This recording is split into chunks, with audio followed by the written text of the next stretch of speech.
Hello friends, એકરો એકબીજામાં ભળી જવું, ઓગળી જવું, સમાઈ જવું એ છે એકરો. બે રંગો જ્યારે એકબીજામાં ભળી જાય છે ત્યારે એક નવો જ રંગ બનીને બહાર આવે છે. મેઘધનુષના 7 રંગ વિગ્યોર, દરેકનો અલગ અલગ વૈભવ, પણ જ્યાં બે રંગ ભેગા થાય છે ત્યાં એક અનોખો જ રંગ ઉભરી આવે છે અને રંગીનતા પ્રસરાવે છે.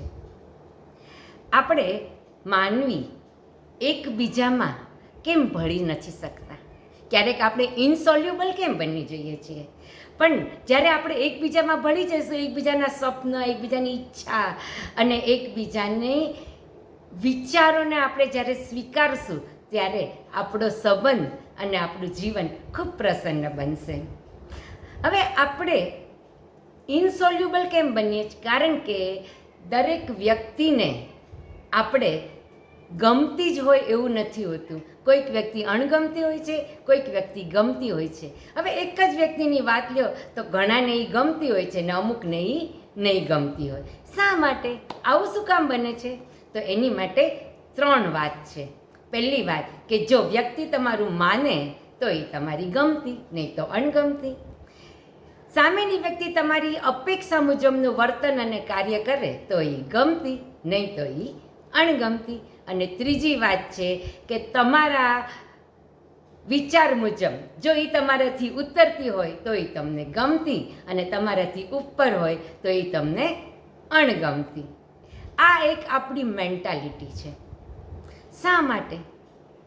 તો આ બ્રહ્માંડથી પણ મોટો આપણો ઈગો, અહંકાર છે, જે આપણને એકબીજામાં ઓગળવા નથી દેતો.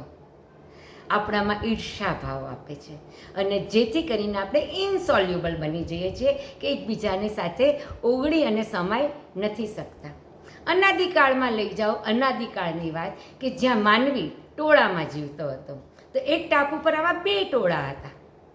દિવસ દરમિયાન ખાવામાં, પાણીમાં ક્યારેક ક્યારેક એ લોકો ભેગા થઈ જતા હતા. તો એક ટોળાની મેન્ટાલિટી કેવી હતી કે સામેવાળા અમારા દુશ્મન છે, એટલે જેવું એ ટોળું દેખાય એટલે પથ્થર મારવાનું કે મારામારી કરવાનું કે ઝઘડો જોર જોરથી બોલવા માંડે. જ્યારે બીજું ટોળામાં શું હતું કે એ સામેવાળા ટોળાને આવકારતા હતા કે આવો આપણે મળીએ, તમારી વાતો કરો, તમે શું કરો છો એ અમને કહો, અમે અમારી વાત કરીએ અને આપણે સાથે મળીને જીવનને આગળ લઈ જઈએ, વધારે બહેતર બનાવીએ.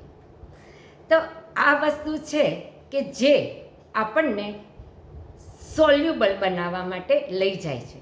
તો આ મેન્ટાલિટી અનાદિકાળથી અત્યાર સુધી એ જ ચાલી આવે છે. એક 3 ઇડિયટ્સનો એક ડાયલોગ છે ને, બહુ સરસ છે કે મિત્ર ફેલ થાય તો બહુ દુઃખ થાય છે, પણ મિત્ર ફર્સ્ટ આવે તો એનાથી પણ વધારે દુઃખ થાય છે.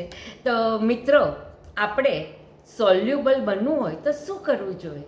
તો સોલ્યુબલ બનવું હોય તો છોડતા શીખવું પડશે. પ્રથમ તો આપણે આપણા અહંકારને છોડવો પડશે. તો જ આપણે એકબીજામાં ભળી શકશું, એકબીજાને સ્વીકારી શકશું. સિકંદરની વાત કરીએ તો એક વખત સિકંદર એના રાજ્યમાં ફરતો હતો તો એક ફકીર ઝાડ નીચે આરામથી સૂઈને મસ્ત ભજન લલકારતો હતો.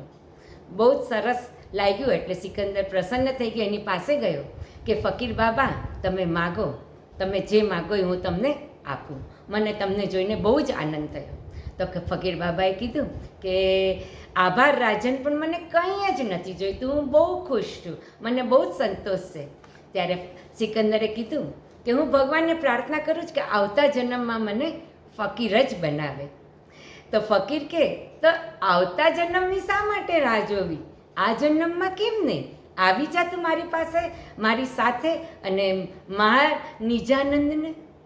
તો મિત્રો, આપણે પણ જ્યારે એકબીજાને સ્વીકારીશું ને આપણો અહંકાર છોડીશું તો આપણું જીવન ખૂબ જ પ્રસન્નતામય અને ખૂબ જ અલગ જ બનશે.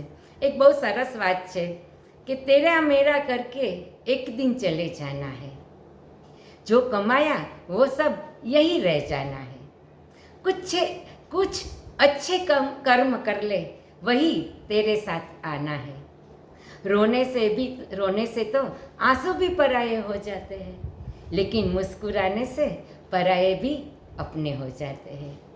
मुझे वो रिश्ता पसंद है जिसमें मैं नहीं लेकिन हम है. થેન્ક યુ મિત્રો.